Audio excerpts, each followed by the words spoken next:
Ako na lang.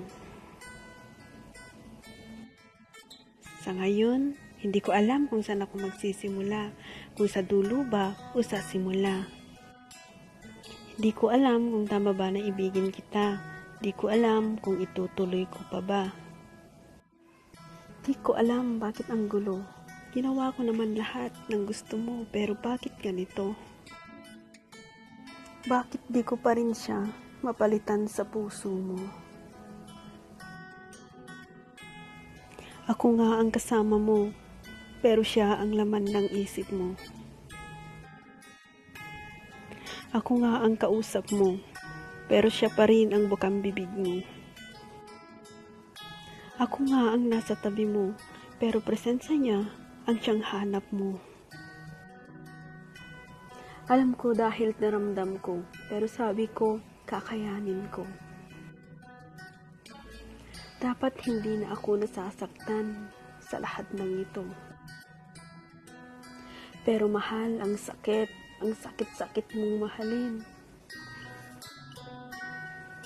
Di ko alam kung bakit pinaglalaroan ng tadhana ang puso ko. Kung bakit ako ang pinili ni tadhana para saktan ng ganito. At kung bakit lagi na lang ako natatalo. Bakit laging ako? Bakit ako laging nasasaktan? Bakit ako yung laging naiiwang luhaan? Bakit ako yung laging sugatan? Bakit laging ako ang naiiwan sa kawalan? Ano bang mali sa akin? Sabihin mo naman para alam ko ang gagawin ko. Bakit ako?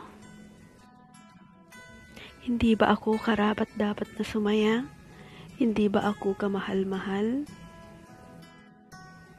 Wala na bang tatagal? Ang sakit-sakit mong mahalin. Pero kahit ang sakit ang pinararanas mo, ikaw pa rin ang pinili ko. Kahit masakit kang mahalin, kahit nakakapagod kang mahalin, ikaw pa rin ang gusto kong makasama habang buhay kahit siya ang gusto mong makasama.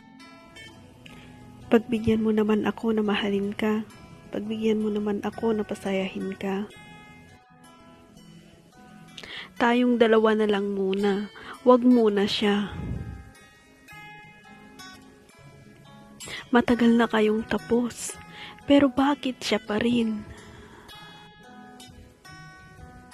Hindi ba pwedeng ako naman? Tayo naman? Ako na lang? Tayo na lang?